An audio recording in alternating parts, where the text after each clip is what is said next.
हमारे साथ है वार्ड नंबर 2 से विनय यादव जी, जो कि इस बार चुनाव लड़ रहे हैं। आपको बता दें, इन्होंने भी भाजपा को ज्वाइन किया था और अपनी पत्नी अनीता के लिए चेयरमैन पद का टिकट मांगा था, लेकिन इनको भी टिकट नहीं मिला। भाजपा ने कहीं ना कहीं इनको भी दरकिनार कर दिया। काफ़ी समय से ये भाजपा में हैं, इन्होंने भी भाजपा को ज्वाइन किया था, लेकिन इनको टिकट नहीं मिला। अब ये चुनाव लड़ रहे हैं। जानते हैं क्या इनकी रणनीति है, कैसा इनका चुनाव प्रचार चल रहा है, क्या ये सोचते हैं। आपने टिकट मांगा था अपनी पत्नी अनीता के लिए, क्यों आपको दरकिनार कर दिया गया? आप तो भाजपा ज्वाइन कर चुके थे। मैं भारतीय जनता पार्टी में था और हूँ, और मैंने अपनी पत्नी अनीता यादव के लिए नगर परिषद चेयरमैन पद के लिए टिकट के लिए आवेदन किया था। पर राजनीति में कई मजबूरियां होती हैं, कई तरह के समीकरण होते हैं, जिनको बड़े जो हमारे सीनियर नेता है वो देखकर ही टिकट देते हैं। अब वो उनकी अपनी रणनीति रही होगी, कोई मजबूरी रही होगी, क्या वजह रही उस विषय में मैं ज़्यादा नहीं कह पाऊँगा। बाकी ये मैं यकीन से कह सकता हूँ कि अगर हमें टिकट मिलती, मेरी पत्नी को अगर टिकट मिलती, तो 100% रेवाड़ी की जो सीट थी वो भारतीय जनता पार्टी की झोली की जीत के अंदर वो जाती। क्या विधानसभा चुनाव की फिर गलती कर दी बीजेपी ने? मुझे लगता है शायद कहीं ना कहीं हमारे माननीय सांसद जी जो थे, उन्होंने यहाँ पर जिनको भी अपनी एब्सेंस के अंदर यहाँ टिकट वितरण के लिए यहाँ उन्होंने बैठाया, कहीं ना कहीं उन्होंने अपनी राजनीतिक रंजिश जो है यहाँ निकाली है और गलत आदमियों को यहाँ मैं कहना चाहूँगा टिकट दी है। चेयरमैन की टिकट मैं नहीं कह सकता, क्योंकि पार्टी में हमारे वो भी अच्छे साथी पार्षद हैं और रहे हैं। बाकी जो नीचे जो टिकट जो दी गई है, पार्षदों को जो टिकट वितरण किया गया, वो बहुत ही गलत किया गया है, बहुत ही गलत किया गया। आपको बता दें, अभी इनका कार्यकाल समाप्त हुआ था, पार्षद रहे हैं। जान लेते हैं पूरा इन्हीं का प्रोफाइल, इन्हीं की जुबानी। विनय जी, आप कितनी बार पार्षद रह चुके हैं? मैं 2005 में पहली बार पार्षद बना था और मैं अब तक 2 बार पार्षद बन चुका हूं, और हमारा कार्यकाल दोनों बार एक्सटेंडेड रहा है। मतलब एक्सटेंडेड, हमारे पार्षद के कार्यकाल खत्म होने के बाद चुनाव दोनों बार लेट हुए हैं। पिछली बार 3 साल लेट हुए थे और इस बार हमारे 3.25 साल चुनाव लेट हुए हैं। तो इस बीच में आप चुनाव हारे भी थे, एक चुनाव? हाँ, एक चुनाव में हारा था, 2013 के अंदर चुनाव हुआ था। बाकी 1.25 साल बाद दोबारा से हमारा उपचुनाव हुआ था और मैं दोबारा से पार्षद, जनता ने बहुत अच्छी वोटों के साथ मुझे पार्षद बनाया था। पार्षद बनाया। निराशा कहीं ना कहीं है जिस तरीके से भाजपा ने टिकट काटा, क्योंकि आपको जैसा हम बता रहे हैं, विधानसभा चुनाव यानी कि विधानसभा और लोकसभा चुनाव के पहले जिस तरीके से कई सारे पार्षद ने बीजेपी को ज्वाइन किया था, इस उम्मीद में कि आने वाले दिनों में जो नगर परिषद के चुनाव होंगे वो हम पार्टी सिंबल पे लड़े जाने हैं या भाजपा के साथ रह करके काम करेंगे। और काम करने के लिए इन्होंने वोट मांगे थे, यानी कि उम्मीद की थी कि जिता करके भाजपा की झोली में लेकर के जाएंगे पार्षद पद का चुनाव, लेकिन टिकट मिला नहीं, टिकट कट गया। अब आज़ाद उम्मीदवार के तौर पर चुनाव लड़ रहे। जीतने के बाद क्या स्थिति होगी वो अभी भविष्य के गर्भ में है। लेकिन अभी हम कुछ और सवाल कर लेते हैं इनसे, लगातार जो करना जरूरी है। विनय जी, आप ये बताइए, चेयरमैन पद का चुनाव सीधा हो रहा है। हाँ जी। आप पार्षद रहे हैं, अब तक ये कहा जाता था कि पार्षदों की खरीद फरोख्त होती थी, चेयरमैन दबाव में काम करता था। अब आप किस रूप में देखते हैं, यानी कि तो सीधे तौर पे चुनाव हो रहे हैं? आप देखो, मेरे आकलन के हिसाब से चेयरमैन पद का जो चुनाव था, पहले जो पार्षद मिलकर चुनाव करते थे ना, वो कहीं ना कहीं सही भी था। बाकी मैं ये नहीं कहता, कुछ पार्षद हो सकते हैं, अगर लोगों में भ्रम ज़्यादा फैला हुआ है। बाकी मेरे बहुत से साथी पार्षद रहे हैं, मैं लंबे टाइम से अपनी नगर परिषद की मिनी संसद में रहा हूं मैं पार्षद। बाकी मुझे नहीं लगता कि हमारे साथी पार्षद इस खरीद फरोख्त में बहुत लंबे शामिल रहे होंगे। कोई एक आध पार्षद की मैं नहीं कह सकता, अगर उसकी क्या मजबूरी रही होगी। बाकी अमूमन जितने भी पार्षद थे, कोई भी इस तरह के खरीद फरोख्त में शामिल नहीं थे। कोई अफवाहें हैं जो फैलाई जाती थी। और ये भी एक चीज़ मैं बता दूँ, अगर जो पार्षदों के द्वारा जब चेयरमैन चुना जाता तो कहीं ना कहीं उसके ऊपर दबाव रहता था, और वो दबाव के अंदर काम भी करता था, और जनता का जुड़ाव पार्षद से ज्यादा रहता है, ना कि चेयरमैन से। अब डायरेक्ट चुनाव होने के बाद कहीं ना कहीं कमोबेश की स्थिति लोगों के अंदर बनी हुई है। अगर वो पार्षद से अपना अटैचमेंट रखें या चेयरमैन से रखें, तो कहीं ना कहीं जो पार्षद का जो पद था, उसकी गरिमा या उसका एक आशानुरूप जो लोगों से उम्मीद थी, वो कहीं ना कहीं कम होती जा रही है। कम होती जा रही है। तो सीधा सीधा जैसा लोग दावा कर रहे हैं कि भ्रष्टाचार कम हुआ है, खरीद फरोख्त कम होगी, आप किस रूप में देख रहे हैं, ये बताइए। देखिए, मेरा जो अपना जो विचार था, मैं हो सकता है सब उससे सहमत ना हो, हमारे साथी सहमत ना हो, मगर अगर जो आदमी पार्षद का चुनाव नहीं जीत सकता है, नहीं लड़ता, वो चेयरमैन का डायरेक्ट चुनाव लड़ रहा है, तो उसे लड़ने का कोई अधिकार नहीं है। बाकी हमारा प्रजातांत्रिक देश है, संविधान ने सबको बराबर का अधिकार दिया है, चुनाव कोई भी लड़ सकता है। बाकी तरीका ये होना चाहिए था कि पहले 31 के 31 45 वार्डों के चुनाव होते और उनमें से जो पार्षद जीत के आया है वो उसके लिए अलग से फिर चेयरमैन का चुनाव चाहे पूरे शहर का था वो फाइट कर सकता था, उन्हीं के लिए एप्लीकेबल होना चाहिए था। अब जो पार्षद बन के आएगा वो आगे चेयरमैन का चुनाव फाइट करे, चाहे 1 महीने बाद या 2 महीने बाद इसके चुनाव होने चाहिए थे। होने चाहिए। तो नया सुझाव कहीं ना कहीं दिया हो सकता है, सहमत हो ना हो, लेकिन लोकतंत्र है और लोकतंत्र में अपनी बात सबको रखने का अधिकार है। चेयरमैन की शक्तियां क्या क्या होंगी? शक्तियां तो पहले आप लोग हटा देते थे, दबाव बनाते थे कि हम गिरा देंगे चेयरमैन को, अब आप गिरा नहीं पाएंगे, आपके पास कोई विकल्प नहीं है, आप कुछ नहीं कर पाएंगे क्योंकि जनता उसको सीधा चुन के भेज रही है। हकीकत बताऊं तो जो चेयरमैन के चुनाव लड़ रहे हैं उन्हें ही नहीं पता कि उनकी शक्तियां क्या क्या होगी, और जो उनके साथ चुनाव प्रचार में नेता लगे हुए उन्हें भी मेरे ख्याल पूर्ण रूप से पता नहीं है अगर जो चेयरमैन बन रहा है उनकी सेल्फ उसकी क्या क्या शक्तियां होगी। और पार्षदों को भी आज की डेट में नहीं पता है, जब चेयरमैन का चुनाव डायरेक्ट हो गया है तो पार्षदों के पास क्या क्या शक्तियां या पावर रह गई है और उनका क्या रोल रहेगा। लेकिन एक और चीज निकल के आ रही है, आप देख रहे होंगे जिन्हों महिलाएं जो टिकट लड़ रही है वो प्रचार में कम या उनको बोलने का कैमरे पे आता नहीं है।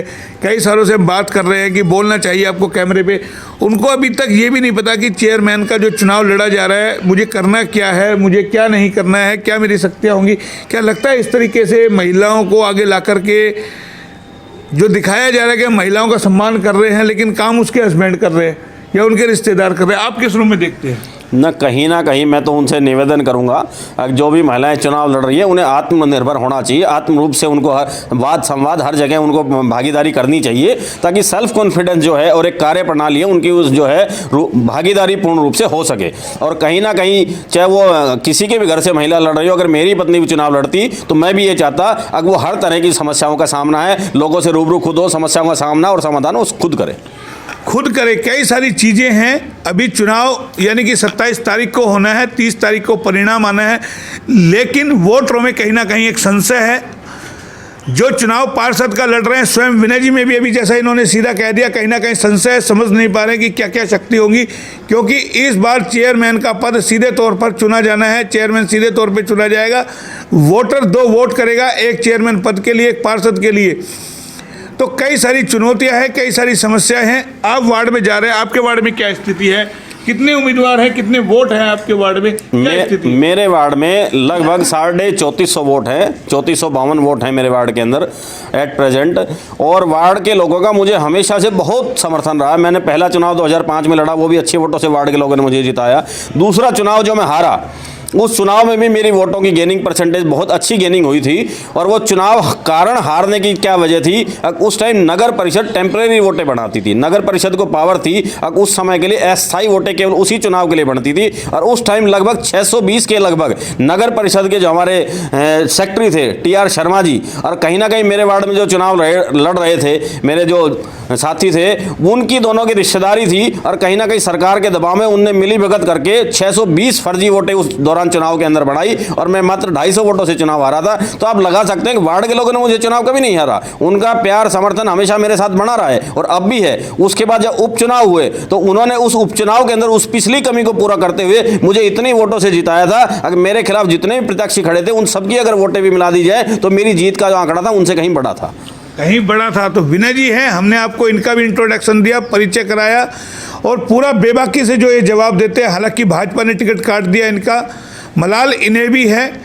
अब आगे किस पार्टी में जाएंगे एक बार जान लेते हैं। अगर आप चुनाव जीतते हैं अब आगे क्या स्थिति होगी, भाजपा में रहेंगे या कहीं? नहीं, यकीनन आज भी मेरी आस्था भारतीय जनता पार्टी के साथ है। मैं भारतीय जनता पार्टी में था, हूं और रहूंगा। चुनाव जीतने के बाद भी भारतीय जनता पार्टी के जो मेरे सीनियर नेता हैं जिनका आशीर्वाद मुझे प्राप्त है, मैं उनके सहयोग और समर्थन में अपनी जो हमारी मिनी संसद है, हमारी जो नगर निगम की जो परिषद है, उसको मैं सुचारू रूप से चलाऊंगा और अपनी पूरी भागीदारी उसके अंदर रखूंगा। आपने बड़ी बात कह दी। अभी खट्टर साहब आए थे, आपके CM साहब धारूहेड़ा में, सीधा कह दिया जो बागियों के चुनाव लड़ेगा उनको पार्टी से बाहर का रास्ता दिखा दिया जाएगा। आप किस तरीके से देखते हैं? नहीं, कहीं ना कहीं CM साहब को पूर्ण रूप से जानकारी दी नहीं गई अगर जो वार्ड की टिकटों के लिए कौन कौन लोग काबिल थे। कहीं ना कहीं जो बीच के जो नेता थे जिन्होंने टिकट वितरण के अंदर जो गलत रोल किया है, जो पिछले विधानसभा चुनाव के अंदर अपनी हार का जो उन्होंने टीस या एक तरह से लगाए जो किसी तरह की उन्होंने राजनीतिक द्वेष जो टिकट वितरण में निकाला है, ये उन्होंने पूर्ण रूप से जानकारी ऊपर के नेताओं को नहीं दी गई कौन कौन वार्ड से सीट निकाल सकता है। और मैं मानता हूं अगर ऐसे बहुत से हमारे भाजपा के जो पार्षदों की टिकटें कटी है जो इस बार जीत के आएंगे और वो फिर भारतीय भारतीय जनता पार्टी के साथ रहेंगे।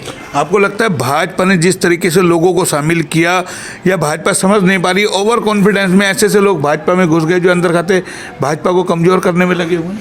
हाँ, कुछ लोगों की अपनी राजनीति की जो है कह सकते हैं उसको विरासत को चलाने के लिए उन्होंने भारतीय जनता पार्टी के जो पुराने वर्कर थे, जो पुराने कार्यकर्ता थे, उनको कहीं ना कहीं पीछे धकेल दिया है, और जो चेहरा दिखाने वाले हैं और वो दबाव की राजनीति करने वाले वो लोग आगे आ गए हैं। इसी तरह की स्थिति हमारे वार्ड पार्षद के चुनाव में बनी हुई है। मेरा चुनाव लड़ने का निर्दलीय केवल एक ही मकसद है, जो हमारे यहाँ वार्ड की जो टिकट दी गई है भारतीय जनता पार्टी की, वो बहुत ही एक तरह से कह सकते गलत कैंडिडेट को दी गई है। वो किसी तरह से कि पार्षद का चुनाव तो छोड़िए आप, वो किसी तरह से भी अपने किसी पंची का चुनाव भी लड़ने के लिए काबिल नहीं है। तो ये इस तरह जो टिकट वितरण गलत हुआ है, और जब वार्ड के लोग मेरे पास आए, भाई साहब जो टिकट वितरण हुआ है भारतीय जनता पार्टी का वो बहुत ज्यादा ही गलत हुआ है, तो आप निर्दलीय फार्म भरिए, हम पूरे वार्ड के लोग हैं, हम आपकी मदद करेंगे और पहले से भी ज्यादा मतों से आपको हम जिताकर आप नगर परिषद के अंदर भेजेंगे। तो क्या पार्टी इसका एहसास करेगी कि हमने गलत टिकट बिल्कुल करेगी जी, क्योंकि ऐसा कर्तव्यनिष्ठ और काम करने वाले और अच्छे जो कार्यकर्ताओं की सभी पार्टी को जरूरत है।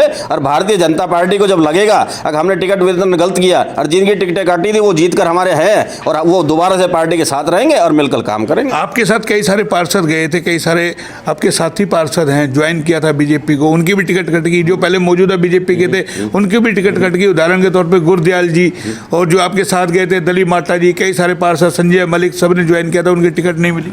देखो ये सारे पार्षद जो है हमारे साथी जो पार्षद मेरे साथ या मैं उनके साथ कैसे लगा ले, हम सब मिलकर हम भारतीय जनता पार्टी के अंदर गए थे। सारे पार्षद जीत के आएंगे, मुझे पता है, लोगों का रुझान और समर्थन मुझे पता है, बाजार का आ रहा है, वो सबको जिताकर भेजेंगे। और फिर हम सब साथी पार्षद मिलकर फिर से हम सरकार के साथ रहेंगे और मजबूती से अपनी जो है नगर परिषद के कार्यों के अंदर हम हस्तक्षेप करके और पारदर्शिता लाएंगे। और जो नगर परिषद में पिछले जो योजना में सरकारों में भ्रष्टाचार या घोटाले हुए हैं उनको कहीं ना कहीं उस पर लगाम लगाएंगे। जो हमारे यहाँ कर्मचारी हैं जो अपनी ड्यूटी को ठीक से नहीं करते हैं, जनता के काम को सुचारू रूप से नहीं करते हैं, कहीं ना कहीं उनको भी ठीक रूप से समझाया जाएगा और उनको उनके जो अधिकार, उनके कर्तव्य निर्वाह की जो जिम्मेदारी है वो पूर्ण रूप से निभाने के लिए मजबूर किया जाएगा। तो ये थे हमारे साथ विनय यादव जी। तमाम सवालों के हमने जवाब इनसे मांगे हैं और आगे भी मांगते रहेंगे। पहले भी हमने आपको दिखाया था जब ये अपनी धर्मपत्नी अनीता यादव के लिए चेयरमैन पद की टिकट मांग रहे थे, हालांकि टिकट नहीं दिया। अब चुनाव लड़ रहे हैं। 27 तारीख को जो है वोट डाले जाएंगे, 30 तारीख को परिणाम आएगा। क्या कुछ होता है वो अभी देखने वाली बात होगी। परिणामों में क्या कुछ कौन जिताता है, कौन जीत करके आता है। कैमरा पर्सन पंकज के साथ मोहनलाल, HR न्यूज़, रेवाड़ी।